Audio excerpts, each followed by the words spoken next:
Hello again. This is the last session for the third semester, and then just a couple of weeks break, and then we'll start again. And today we're going to be finishing the chapter on the perfection of patience. So this is the third week on patience practice. But before we start, let's set our motivation. Um, Again, trying to think carefully about what we're committed to in terms of our own uh, life journey and in terms of our commitment to a spiritual path, to think about um, developing a sense of, or remembering our sense of responsibility towards all beings completely, with attentive, loving kindness, compassion, and recognizing that uh, our path, is completely based on our sense of responsibility towards all beings and wishing to develop ourselves such that we can serve their needs as best as we are able. And the best way we can do that is, certainly from a Buddhist point of view, is by becoming a Buddha. And even as we walk towards or journey towards becoming a Buddha through the Bodhisattva path, we automatically begin to help benefit all beings around us.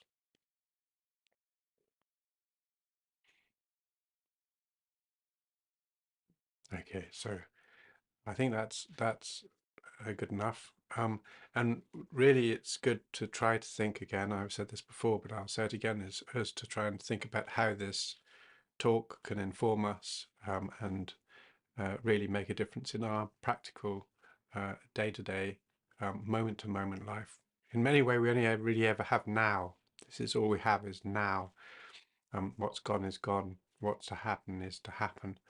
And so we're seizing this opportunity, seizing this moment for our practice and doing our best to carry on in our journey to make use of now is really what we're looking to do. So in terms of our approach to the path, the Bodhisattva path, or our own spiritual path, is to think how is this, what's been saying, or what the Dharma says, or what Buddha says, how this is actually going to affect the way in which I deal with what happens now, right? In the moment of opportunity. So it's worthwhile thinking about this. I'm saying what Ben says, but in fact, most of what I'm doing is responding to, or trying to share what I've learned from my teachers. And the mistakes are mine, and the good things are my teachers, not from me. It's not. I have no pride in this. I feel humble, very, very humble in terms of my inability to really practice as well as I should be able to. So far we've really been touching on two aspects of the perfection of patience, which, remember, is part of the Bodhisattva path. It's one of the six perfections. And one of them, when Je Rinpoche starts, is to look at patience in terms of disregarding harm done to us. And this is really what we've been doing for the prior 2 weeks. And then what Rinpoche is now going to be talking about is the other two, primarily to do with the patience of accepting suffering, and then something on certainty, patience of certainty of the teachings. So Je Rinpoche says to us that that there are basically three parts to the patience of accepting suffering. So again, patience, and the word patience is used again and again, but it's also similar to tolerance, or forbearance. And in this sense, we've got to remember that the path of the Bodhisattva is endless. Once we've made the commitment to work for all beings, it's an irreversible decision, and therefore we're saying, for whatever future, if I believe in multiple lives, for however many lives it takes, I will continue on this promise to work for all beings. So it's not like we need to rush, but we are driven by, completely driven by our affection for and our compassion for all beings without exception. And so it's this impartial and universal love and kindness and compassion, which is our driving force. Because it goes on forever, we're going to be remaining, or for until we become a Buddha, we're going to be spending a lot of time dealing with engaging in the world, and because of that, we will be putting ourselves into positions where suffering arises naturally, right? So we could, if we could sort of run away from things, but instead we're engaged. And therefore, we need to develop this armor of patience, not just from those who would cause us harm, but also from harm that arises in general. And this is primarily what we're looking at here. So he says, first of all, we've really got to recognize that the reason why we have to accept suffering, how to develop that acceptance, and then some detailed explanation from various different ways of looking at it. So as I've said before, what Je Rinpoche is going to be doing is using lists which can assist us in our meditation if we're doing a formal meditation or an informal meditation, where we need to think about the different aspects of developing our patience regarding or our forbearance regarding suffering. And likewise, when we're doing this, it's not as if we have to retain just to this list. This is the basis of us to use our own convictions and use our own creative thinking to help us develop this patience.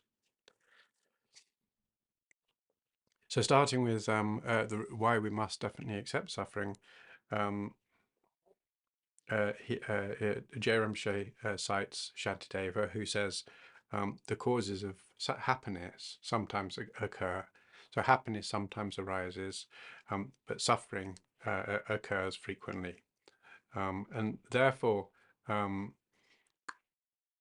because we are going to continually experience suffering, it's appropriate for us to learn how to bring suffering into the path. And we're not just talking about mental suffering, physical suffering. We're talking about mental, emotional, spiritual suffering, everything that causes us disease, dis-ease, including illness, but as well as, of course, and severe suffering.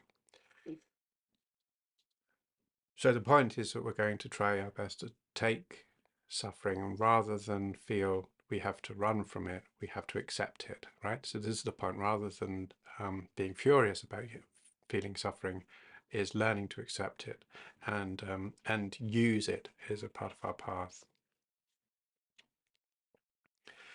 And Je Rinpoche says from a Sangha compendium of training, says that if we don't generate this tolerance or this patience, this sort of armor, willingness to deal with suffering, then either we'll just become hostile and miserable, or we'll become discouraged in our path. And both of these are quite negative.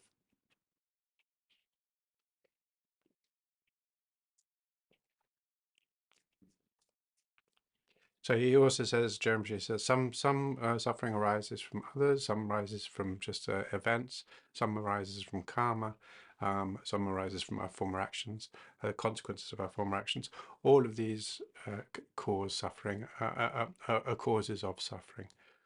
And therefore, for us just to think about one or the other is a mistake. We need to deal with all of these different things. So one of the aspects of this was also we noticed, I said before, is that as we develop, as we migrate through into as a bodhisattva in the path, many forms of suffering actually decrease in terms of our personal suffering. And yet a part of that is the way in which we're responding to situations that would otherwise cause us suffering. And one of the things that Je Rinpoche says here, first of all, in terms of why we need to accept suffering, accept the fact that I'm suffering, is because of this sort of the meta suffering, the problem about being suffering because I'm suffering. So when we start thinking, oh, oh, my life is miserable, I'm always suffering. So we begin to sometimes fall into a trap of creating a suffering about the fact that we're suffering, and this sort of increases or magnifies the suffering that we have. He says, while we do this, the word that they've translated here is worry, but it's not just worry, it's this sort of anticipation, but also fear and also concern that somehow this suffering will never go away, or that we're out of control of it, or whatever. So in this way, we sort of have a tendency when we suffer to dig ourselves a deeper pit for that suffering, and that itself magnifies the suffering. So this is something that Je Rinpoche says, is while we're doing that, if we do that, then suffering becomes unbearable, and we'll find it very hard to accept. We'll find it very hard to begin to negotiate with our suffering as it arises. Instead, we will just be sort of putting our head underneath the covers and sort of curling up and not being able to deal with it. So he says, if we are able to accept our suffering, then we are the basic suffering, the sort of the fundamental suffering that we would otherwise be reacting to, we just let it be, and it doesn't stop it, but the huge amount of additional baggage and creation that we're creating when we start worrying or stressing or feeling bad about the suffering that we're having, that all goes.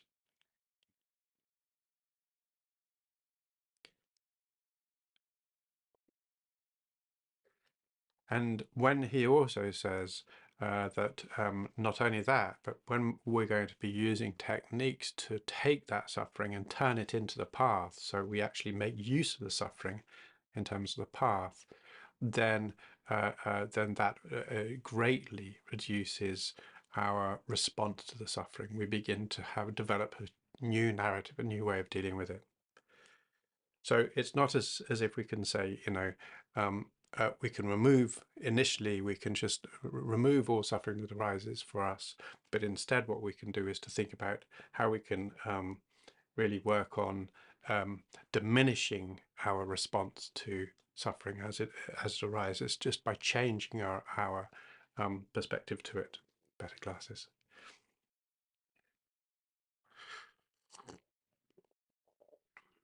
So in order to do this, how do we develop this acceptance? Okay, if we can recognize the advantage, we can say, wow, that would be amazing. Sounds impossible, but it's not. It's actually available to us. So how do we do that?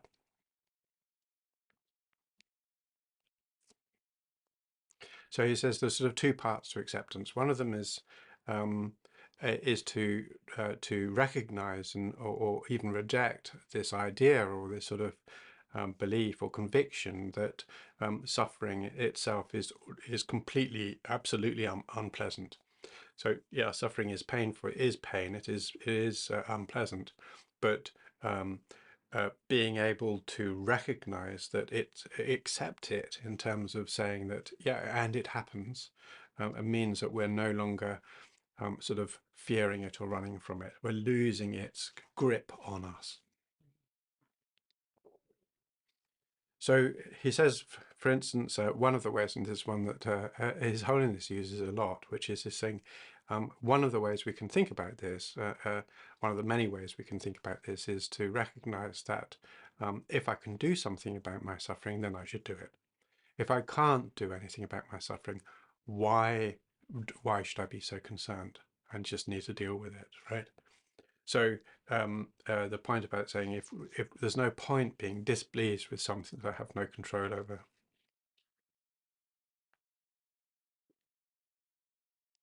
And Je Rinpoche says, for quoting Shantideva again, he says, I won't be impatient with heat or cold or wind or rain, illness or bondage or beatings and so on. If I am, then the harm increases. So this is recognizing primarily that impatience, right, is inability to keep a calm mind, to have one's buttons pushed by adverse environments, is keeping me locked into this cycle of suffering. So for me to be able to turn that around and say, no, actually, this is not what I want to do. I don't want to engage in suffering in this way, helps us to break that bond. So it's true. I mean, I've very limited experience with this, but I certainly remember um, uh, uh, changing an attitude towards rain, for instance. This is a very small step that we can make, where we sort of when we step out of them, we haven't got the right kit because we didn't think it was going to rain. Um, we're in England, so it rains. Um, Rather than sort of cowering and sort of huddling and being sort of grumpy at the weather for being wet and stuff, is to just accept it and say, okay, well, it's wet, it's weather, it's rain. I don't need to sort of cower. Cowering is not going to stop me from getting wet. So rather than that, just to accept the fact that rain's going to happen sometimes. And this attitude, the attitudinal shift, is not actually that hard. And in fact, one's relationship to weather changes accordingly. You still have to dry your clothes, right? I mean, it's not like going to be a miracle, but the point is that, and it's also better to have an umbrella if there might be a chance. But the point is that we can do something about the way in which we respond when these things arise. Okay, so another thing is, before I carry on too much, especially because we're going to go into looking at the appropriateness of accepting suffering, is just to be very clear, Je Rinpoche is talking with the expectation that we understand this, but he doesn't mention it explicitly, so it's important to mention is that when we are talking about accepting suffering, learning to tolerate suffering, and in fact, even feeling good about suffering, recognizing the advantages of suffering for our practice, this does not mean that we should bring suffering onto us. Right? This is called an ascetic practice. It's considered something that is outside of Buddhist praxis. So the suffering arises naturally. We don't need to bring it onto ourselves. And in fact, if we think, oh, I want to have more suffering in order to speed up my path, we're actually engaging in malice. We're engaging in the intention to cause harm. Just because we ourselves are the object of that harm doesn't prevent it from being an intention to cause harm. And that's an affliction. It's a wrong view. So for us to think that somehow being angry at ourselves, causing ourselves harm, is going to be beneficial for the path is a mistake. But what we're talking about is how we respond to suffering, which naturally arises, but not that we cause it, right? So just to be clear, we're not whipping ourselves or doing anything that causes us pain or misery. We want to avoid that. And likewise, in terms of how we respond to suffering, there's nothing wrong about taking painkillers or doing what we can to alleviate suffering, going to doctors or any other thing that we need to do in order to be able to help relieve ourselves from suffering. This isn't some sort of great sort of Spartan. You need, you need to take it on and fight it. What we're saying is much more gentle than that. It's just our response to it is not to be negative. Yeah. So to recognize it, but still to deal with it appropriately. So showing that it's appropriate to accept suffering, he says, is reflecting on the good qualities of suffering, which is why I just said what I said, reflecting on the advantages of bearing suffering's hardships, and also how it's not difficult to bear suffering once we gradually grow accustomed to it. So we should start small, and think about small steps that we can do in terms of accepting suffering, and then that, as we actually learn that we can deal with small amounts of discomfort, mental, emotional, and physical discomfort, then we're more able to do larger and larger discomforts.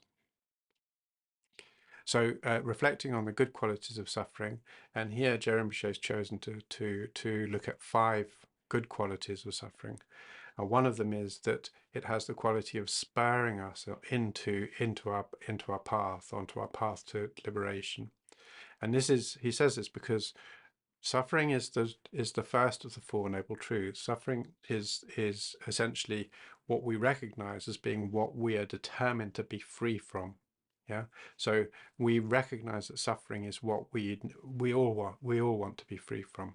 And therefore, once we have faith in the Four Noble Truths, once we recognize the cause of suffering and the cessation and the path, then any suffering that we have becomes a spur to saying, yeah, look, this is why we need to practice. So it's a reminder, a present reminder of why we do this path. So then the other one is a second quality is that it has this quality of dispelling arrogance. So we might think, oh, my practice is fantastic, everything's going well, my mind's strong, I'm so able. And then when we suffer, it all goes and we think, oh, my life, look, I've got nowhere, I've done nothing. So this here was really actually a change from arrogance to humility, right? We've all got so far to go in our journey to Buddhahood that that when we sort of start feeling confident, oh yeah, I've got this sorted out, it's like, well, maybe it's not as sorted out as we imagine, right? Because if it were, then we'd have been able to respond to that moment. So this is a very good, like, there you go. You need to work on that right now. That's already, so you need to, so you still got some issues here, right? So we need to work on that. So then the other thing is to say, another one is it's good for causing us to avoid wrongdoing. So the point about this is to say, again, when we recognize the 10 non-virtuous and 10 virtuous actions, when we recognize and understand karma, the fact that every single action we make has consequences, not just mental, psychological, but physical, environmental, social, cultural, all of these different things, universal consequences to every single moment of our actions, mind, speech, and body. Right. So when we recognize that, then when we feel the suffering, it's like, okay, this is why I want to avoid causing harm. And causing harm is wrongdoing.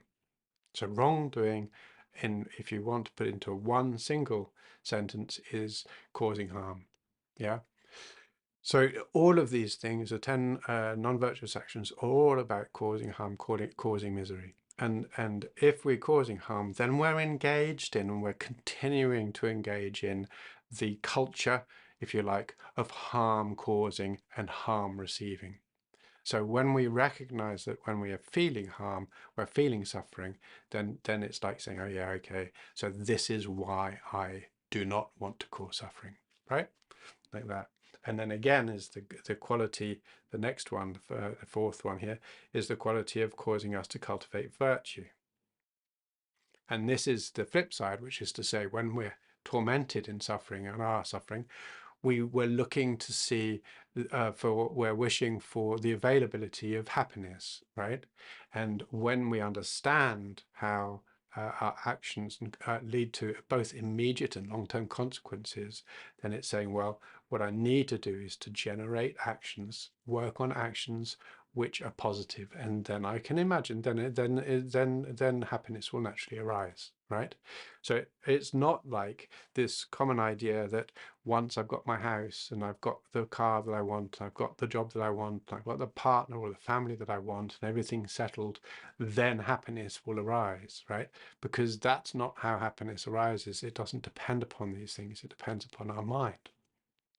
It depends upon our ability to respond in the moment appropriately with grace, understanding, loving kindness. These are the things that actually bring us happiness, insight. So, and then the fifth one is the quality, and this is the one I go on about most of all, and the one that resonates with me most is that suffering provides us with the quality of giving us compassion for all beings. So we can only really develop compassion for all beings by having direct experience of suffering. So as we're developing our cherishing nature and our compassionate nature with other beings, with all beings, right, then we begin to, when we feel suffering at first, our suffering, coarse suffering, is a really good reminder of that others, many, many, many others, are experiencing this suffering right now. It's not different. The type of suffering, mental, emotional, spiritual, physical suffering that we can be experiencing from moment to moment is being experienced by thousands and thousands of others, many of whom have far, far less privileged access than we have. So at that point, it's like saying, okay, well, um, that sense of responsibility and the ability to say, yes, I can now connect with you, I can understand, I can empathize with that, where they're coming from, depends upon us being able to feel that suffering. As we develop, as our minds become more able, and as our views become more clear, then we begin to recognize just how subtle suffering is, and especially rather than just coarse suffering or suffering of change, we also begin to recognize all pervasive suffering. And when we recognize all pervasive suffering, every moment, regardless of whether we're feeling happy or feeling generous or feeling content or not, right? At every single moment, we're saying if we're still in samsara, we still haven't got right view, then that is a moment of suffering. And then that becomes the great compassion, but born of insight, born of wisdom.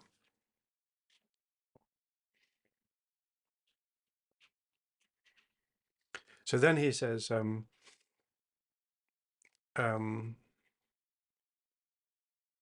by looking at these sorts of views, these five and what they indicate, and other good qualities that we ourselves can recognize, he says this right here, that we can then begin to train ourselves to think about suffering and saying, no, this is good for me, rather than, oh, I don't want it, right? So, oh, I can't deal with the suffering. It's like saying, no, this is good for me. This is part of my practice. And there we see a transform. There we see a transformation, a really, really substantial transform. And he then cites Shantideva. Since without suffering there's no determination to be free, mind, stay fixed. Allow ourselves, in other words, don't run away from suffering. Don't fear it. Don't get furious with it. In other words, when he says stay fixed, he says don't let it push your buttons. Don't let the buggers get you down, as they say.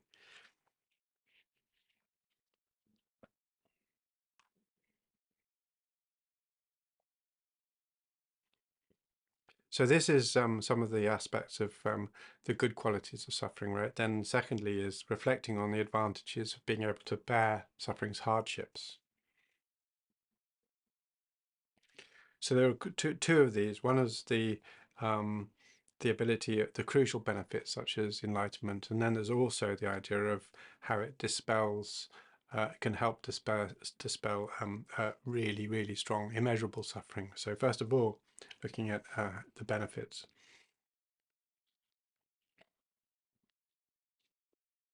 So the idea primarily is to say that when we are involved in suffering and we're involved in the nature of suffering, if we're not able to take in the path, what we end up doing is we continue to engage in the sort of this cycle of suffering because we respond negatively to it. So when suffering arises and we respond negatively to it, that negativity itself is a cause of further suffering.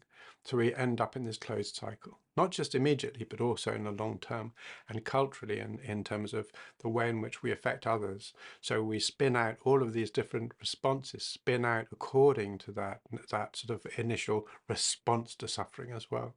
And therefore, what we need to work on is trying to let go of that negativity regarding suffering. And Je Rinpoche cites Shantideva again in terms of saying, for all sorts of reasons, I have experienced many types of sufferings in my previous lives and in this life, but still I have neither achieved my own temporary or ultimate welfare, or even the welfare of others. So in that sense, it's like saying, if I can actually use this in my path, if I'm able to take suffering and use it in my path, then not only do I benefit, but so do all beings. Because of course, my path takes me to the ability to benefit all beings spontaneously. So this idea of saying that if I'm able to bear the suffering in a way which achieves a great purpose, and even just if I'm able to remove my negativity towards the suffering, then this makes me a stronger, more able person in my practice, but also that helps me continue to reduce the wrongdoing that arises from suffering. And likewise, we can, if I'm able to take it into the path, then this becomes a fast journey to my enlightenment.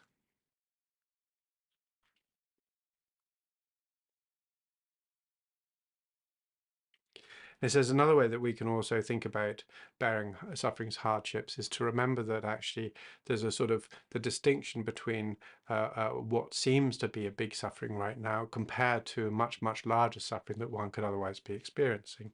So the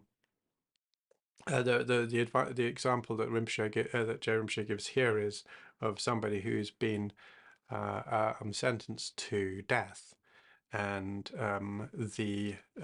after consideration or whatever, the judge decides to commute the sentence to having just the hand cut off, and instead of feeling miserable about the hand being cut off, there's a great sense of relief that there's no death, there's no execution being taken place. So when we think about it in terms of saying, in terms of our own suffering, it's like being able to think, well, this could be far worse, but also if I continue to engage in it and I continue to respond negatively, then I'm missing out on the opportunity to be able to turn it from being a sort of a mental execution into merely a mental um, loss of a hand, I guess. But the point being is we're able to do something about the way in which we respond to suffering. Because we're able to do that, then we can transform it.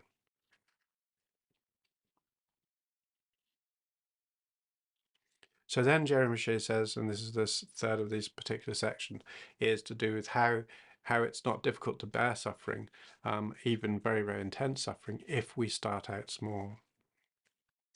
And again, he cites Shantideva, who says, remember, there's nothing whatsoever that doesn't become easier through habituation.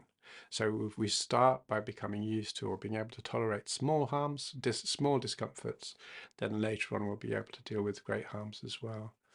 So this aspect really is just, as been said so many times before, if we want to be able to play piano, just wanting it won't do it, right? If we want to be able to perform play some symphony or whatever on a piano, then we need to practice. And we practice with small things, easy things first, and then we get more and more developed and more experienced, and then it becomes still a journey, still work, but we come to the point where we're able to meet our objectives. So likewise, when we start small, we do small exercises, simple things to do at first. So we're trying to take on small opportunities, suffering opportunities, where it's like, oh, normally I'd be really upset about that. Let it go, if you like, right? Not that I'm sort of promoting Disney movies, but the idea of saying, in a sense, we need to be able to allow ourselves to accept the suffering as being something that we have experienced, and then if we can use it in the path in different ways, or also we can then free ourselves from the burden of worrying about it, or feeling burdened by it, or feeling that we've lost control because of it.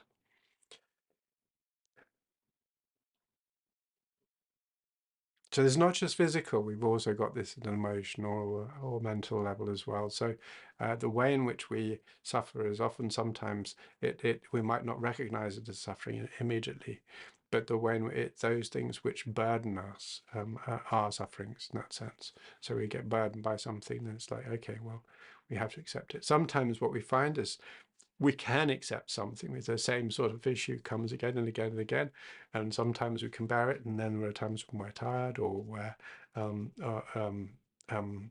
got other things going on, or we're hungry. So then these things we lose our control. And that point, that's like, well, there's the opportunity. So I'm not suggesting we go hungry or go tired in order to push ourselves out, but we definitely have this opportunity to think, okay, yeah, I've got some control on this. Now I need to work on the rest of the time, right? Like that. So a little bit, and we get more and more just slightly pushing, not too hard, not too pushy. We can't do very much. We have to work within our limits, within our ability. So not pushing or and failing, right? We're just trying to say, okay, just a little bit more. Just like when we're doing piano practice or whatever it happens to be, we just do a little bit more. We don't try to go too far forward because then we just become frustrated.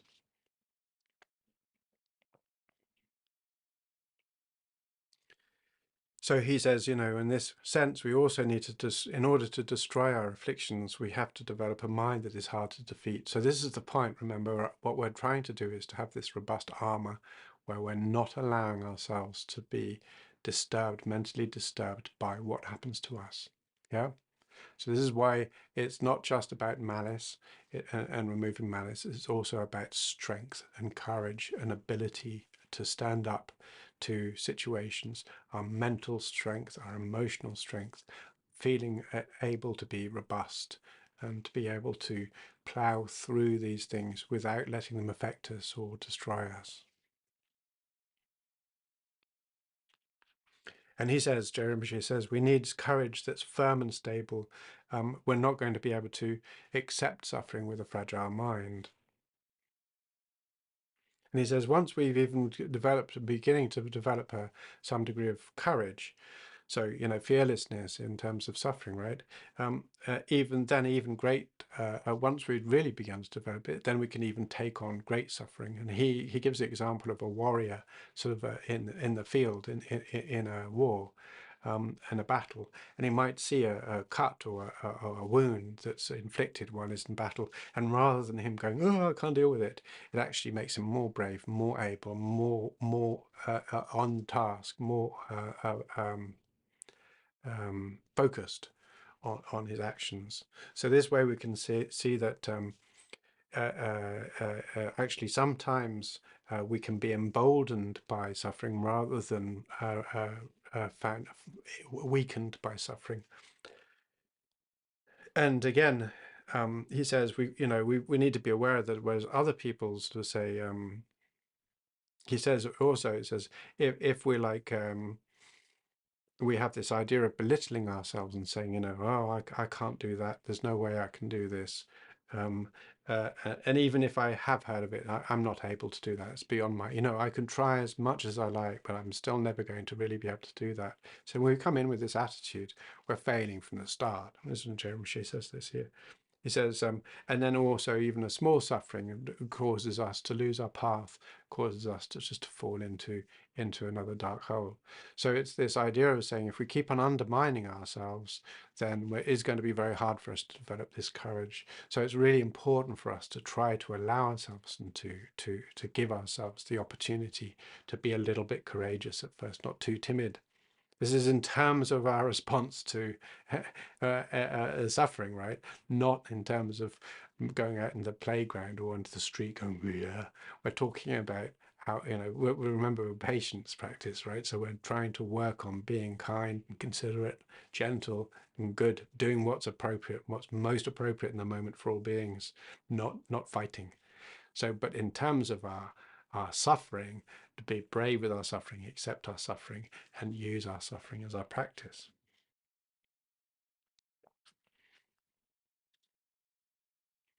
So he says, from Shantideva, he says, some people, they see their own blood and it makes them bold, and other people, they see somebody else's blood and they faint, right? So he says, they go, oh, they're like very, very queasy. So this, he says, this is because of the mind strength, the mental strength, or its timidity. So it's an inability to do that. And this reminds me when I was at Lam Rim, one time there was a very, very nice, very well-known teacher called Geshe Konshok, and he was visiting Geshe Damchula, and we went for a walk along the roads in Wales. So there was on that walk there was a cow there was a cow field, but there was a particular cow who was had some sort of uh, um, collapsed something or another, uterus, or there was a great big bloaty red bloody mess. Um, and it was very, very distressing to see, and I just couldn't look. And Geshe Konchok said, look, look at it. And his English wasn't great, but he said, compassion, look at it. And he was right. It's like, if I avoid it, then I'm not really able to develop, use this to recognize the suffering that this animal's in, and engage in it, and then actually allow myself to develop the compassion from it. So this really helped. I struggled with it for many years, even sometimes today. But this idea of saying, I need to be strong with facing the suffering of others in order to be able to use that compassion for the basis of my path, right? So then it helps me develop my compassion, helps me feel more able to meet their needs accordingly, and also it gives me the courage to step in where I would otherwise not step in. So this happens even, like this week. So these sorts of things are very, very useful. So again, in terms of the viewpoint of the bases, and that Jerome Bichet says, so there are different ways in which suffering arises and how we need to, and that we must accept them. So this is really in a way of saying that, recognizing that suffering isn't just illness or these things, or somebody sticking us, hitting us with a stick, right? So it's like things like when we have there are things that we need in our life. We need clothes, we need heat, we need comfort, we need roof, we need food, and all these things. And sometimes we might feel that what we have is inferior, or there's not enough of it, or that that they've been given, or we've earned them, and there's been disrespect involved, or it's taken us too long to get them, and this mind can become quite fixated on this, and it's like saying, okay, this suffering we need to accept. Again, in terms of the worldly concern, so he says that this particular list is 9 he has here, of when there's loss, or a cause of loss, or a disgrace, or blame, we're being blamed for something, or pain, or something that we held on to is disintegrated, or it's extinguished, or it's aged, or I'm aging, or sickness, or somebody I depend upon is sick, or the death of what is subject of death, so our pets, or ourselves, or our relatives, or our friends. And it says all of these different sufferings that arise from these things, we must accept them. Again, in terms of physical activities, so here he says, that there are essentially within Buddhism, there's the 4 foundations of mindfulness. In one way is when mindful of sitting, lying down, standing, and walking. Right. So the idea is we're always doing one of those 4 things. We're either sitting or lying down, so, prone, not lying, speech, lying down, or walking, or we're standing. So within those 4, and walking can be moving, like running as well. So within those 4, it's like saying, what am I doing now? And traditionally also, it's like saying that of those, it's easier for us to purify our mind, to practice when we're moving, and when we're sitting. And when we're standing is generally neutral, and when we're lying down is generally hard for us to do practice. So there's this thing of saying you're just being lazy. When we're lying down, sleeping is not so useful. So it's better for us to accept the suffering that arises from sitting, accept the suffering that arises from standing or lying down, or whatever. So this is another way of looking at thinking about suffering that arises from sitting. So you see sometimes, especially with very, very long teachings given by sort of traditional lamas, maybe sometimes 8 hours long, or some very long pujas, which can last sometimes 4 hours or 8 hours or even a few days, then the knees or the thighs can feel a bit agitated. And a lot of the monks won't move, even if they feel the suffering. There's no accepting that suffering. That's just a part of my practice. Whereas a lot of Westerners, they start moving their bodies around. Sometimes I do. So this sort of thing is like also like never to, you see sometimes people in teachings, and they'll be leaning against a wall listening to the teaching. It's like shouldn't ever do. And when we're practicing, we shouldn't be leaning against the wall like that. Okay, so the idea is to stay alert and to do that and accept the suffering of staying alert like this.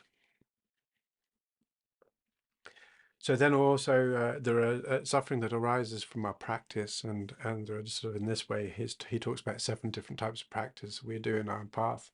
There's many more practices involved, but in terms of the suffering arising from serving the triple gem, the Buddha, Dhamma, Sangha, or from worshipping or doing our practice, again, and the same for the Lama, for our teachers. Also for understanding the teaching. So sometimes it's really hard and we can become frustrated with ourselves. And it's like saying, no, we've got to accept this suffering. Again, we might be tired. We might tire of having to repeat ourselves again and again when we teach, because what we're saying is not being understood, or we're not able to speak clearly ourselves, or we're not able to recollect in the moment what it is that we need to say. So these things, there's a tendency possibly to either be introjective, to sort of say, oh, so or to think, those students, they just can't learn anything. Both of these things, we have to accept the suffering, not get involved in this. So these sorts of things. Again, reciting praises or Dharma, or doing puja, or doing these verses, or like reciting the Heart Sutra, these sorts of things also is that we can find sometimes, especially if there's an extensive session, it's hard on us, it finds it hard for us to do. And then it's like saying, no, we need to accept this suffering. So on that is really important for us not to overstretch ourselves in terms of practice. We've got to always be aware of not pushing ourselves too far. I said this earlier on, it's also true with our practice. We can't push ourselves too much. If we push ourselves, what we can end up doing is actually becoming agitated, mentally agitated, and very easily we can lose our path. So we just feel we can't do it, and then we turn away from it. So we're always playing this edge. We're working on the edge. It's like fine tuning a guitar, where we're doing what we can in the moment without exhausting ourselves or pushing ourselves too far. Okay, so all of these things I'm saying and previous is to remember this only according to our ability, but not to give up, to work within our ability and to use whatever methods we can to encourage ourselves to continue. Yeah, so we might find it hard to develop loving kindness, universal loving kindness, but knowing that it's available to us, knowing that the ability for us to do that gives us some sort of sense of, oh, okay, well, at least I know what I could be doing, or I could work on, and how to work on it at my own pace, my own way. There's no problem with that. We're looking at this in terms of especially from a traditional point of view of many, many, many lifetimes, not just one lifetime, many, many lifetimes. So millions, billions, billions of lifetimes, sometimes they say. So within that, the idea that we have to become a Buddha in this lifetime, or we have to achieve a certain level of meditative ability in this lifetime, is really actually an aspect of not having faith in rebirth. So in a sense, if we recognize that whatever contribution we make in terms of thinking about the lifetime or the universe, that contribution is good. So even if it's a small contribution, it's still good. If we're being lazy and we're saying, okay, well, I've done a little bit, that's enough, then maybe not so good, right? We need to be able to meet our ability. We need to be able to work according to our ability. But no Buddha is expecting us to do anything more.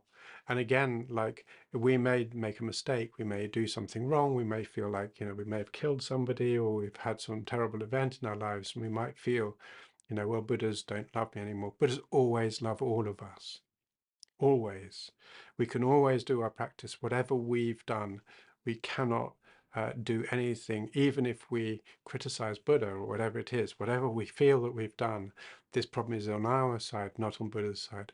Buddha sees a sentient being who's stuck in samsara, whirling around with all of these problems, and wants to help. Yeah, there's only loving kindness and compassion available to Buddha for all beings, including us, whatever we may think. So we're always within scope. We're always within being contained by the Buddhas and Bodhisattvas, never separate from. Okay, even whatever we do, we've got to remember that sometimes. It's very important.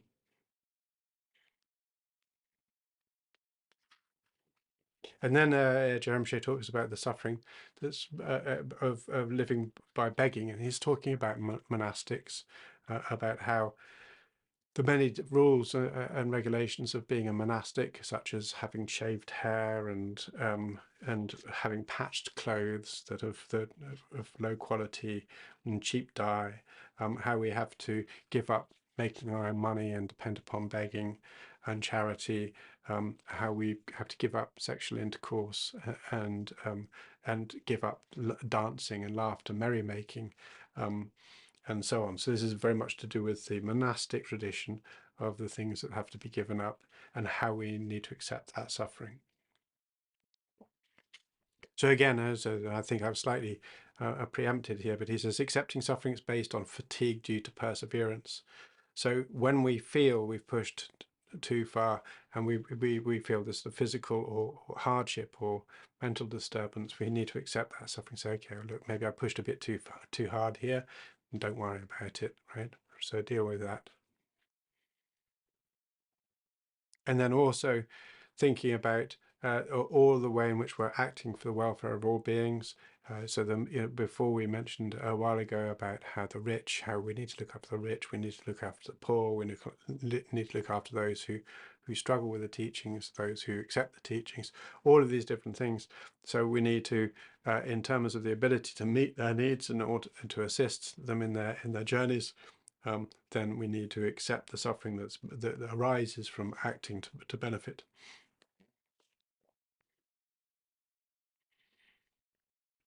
And then again, accepting of suffering that's based on the current tasks. So this means whatever jobs we're doing, our current livelihood, our practice, anything else, and trying to find these sufferings arise naturally on our physical condition, our body. Some of us are born quite with physical ailments or difficulties or mental difficulties, or they acquire them for whatever reasons. Then we need to accept those sufferings too.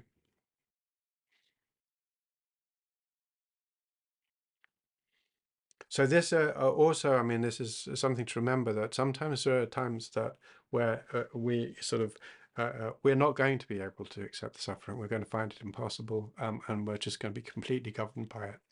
And this, like, especially if we have no training at all, we haven't worked on developing that, and we get cancer, and then the pain is very, very deep indeed.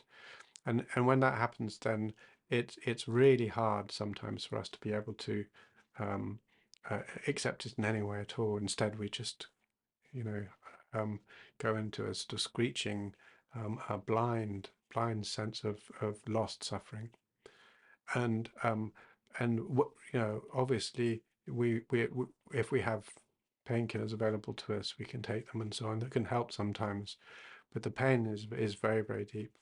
So it's really useful for us if we can just to begin to work on our um, on developing our patience of suffering, because it does have an effect. It doesn't mean that we aren't going to have these agonizing moments, or like, for instance, from the grief of somebody who were very close to dying, or divorce, or these physical conditions like extreme pain arising from cancer, or from other diseases, or even from a very bad toothache. These sort of things are very, very powerful, very painful. And so if we can begin to work on that, maybe it makes it easier for us to recognize at least some part of that pain as being something that we have to accept not it won't eliminate it, but that we just need to sort of stay with it. Yeah. And maybe if we're very, very able, then we can begin to link that to compassion, or we can link it to Dharma practice. But that's asking a lot of ourselves. So we recognize suffering is not easy, right? It's really not easy. It's the motivating force for Buddhism, but at the same time, both for personal Buddhism and also for Bodhisattva Buddhism, for our own progress, but also for all beings, suffering is the basis. Even when we recognize that, it's very, very hard for us sometimes in the moment, in that suffering, to be able to do very much. And we need to be able to accept that in our practice as well, not to be too concerned if we find it hard. It's good to work on it, but we can't do everything. So then Je Rinpoche very briefly gives a talk about the patience with certitude.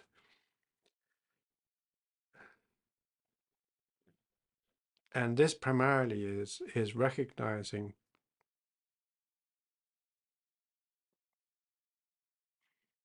sometimes when we're learning Dharma, learning our practice, and developing our insight into the Four Noble Truths, into emptiness, into the 12 interdependent links, we can find it difficult to recognize or difficult to understand.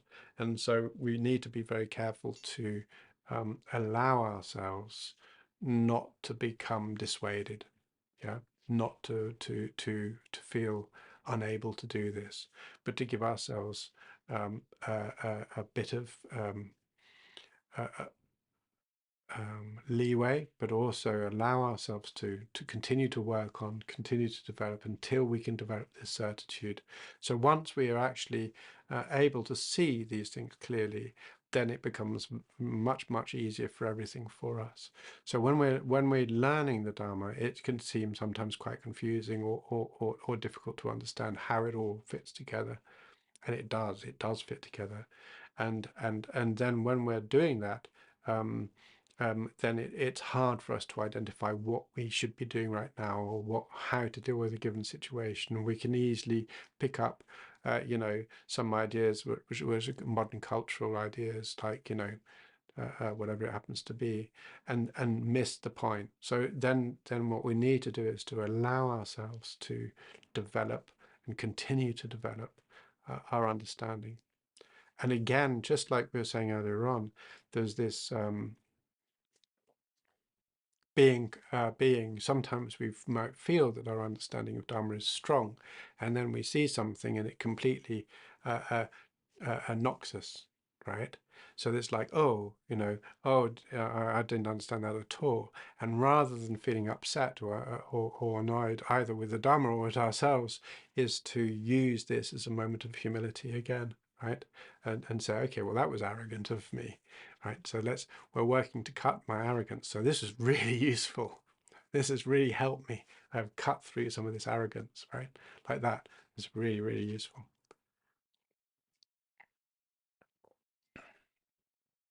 And it's when we develop our conviction, when we actually see very, very clearly, then so many aspects of these practice, which otherwise seems quite impossible, becomes easy for us.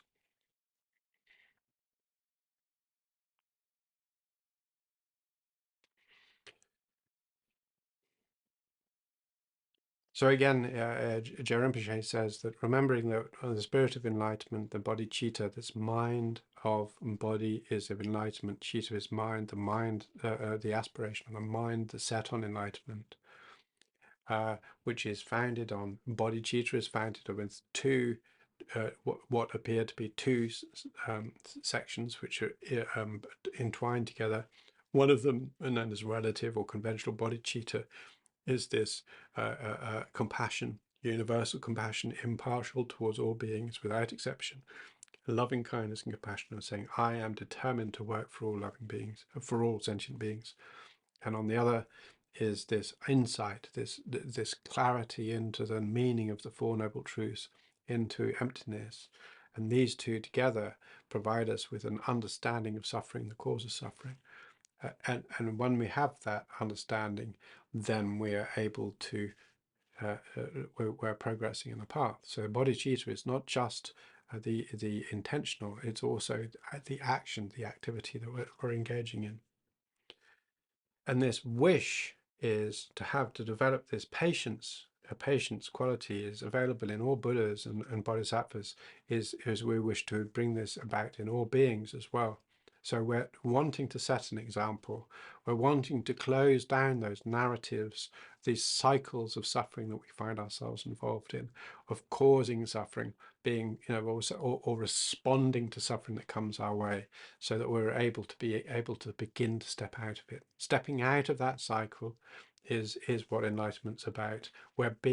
Enlightenment doesn't mean a light comes off in our head. It doesn't mean, you switch on a light and we're enlightened. It means we no longer carry the burden. And that burden that we're carrying is suffering. So that point about it is to say, so we're enlightened from the burden of suffering. That's what enlightenment means. So when we're looking at this in terms of removing that burden, the first thing we need to do is to accept the burden, right? This is the first stage, right? So when we can accept the burden, then we find that we're not creating more burden to our burden, not more suffering to our suffering. And this allows us to continue our practice even in very, very, very adverse conditions. So that takes us to the end of the chapter on patience, the perfection of patience, and also the end of this semester. But I'll be starting again in a couple of weeks, 2 or 3 weeks. And the next chapter is going to be on joyous perseverance, which is not too surprising. It's probably about right, because by this time, especially if we're thinking about these ideas, it's like, well, for the last 12 sessions or so, 15 sessions or so, we've been talking about developing universal loving kindness, universal compassion without any exception, using this to cherish and develop this a mind of enlightenment that recognizes the responsibility towards all sentient beings.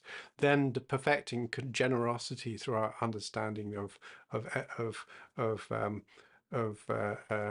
how unimportant things are and how important it is to love, developing our sense of ethics, right?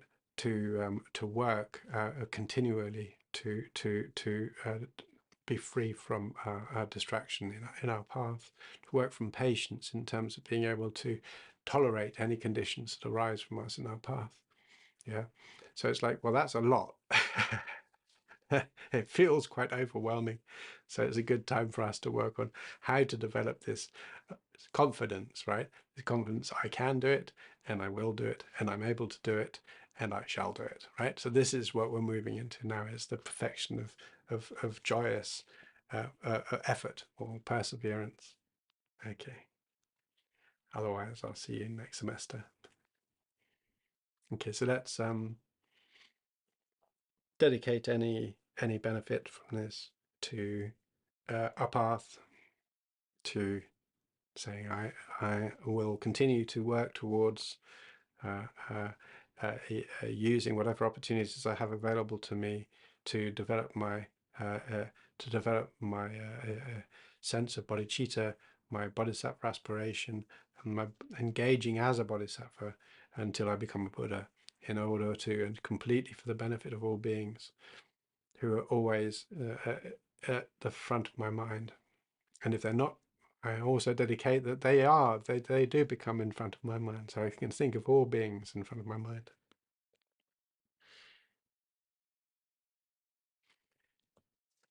Okay, let's just sit on, maybe think about accepting suffering, yeah, just for a couple of minutes.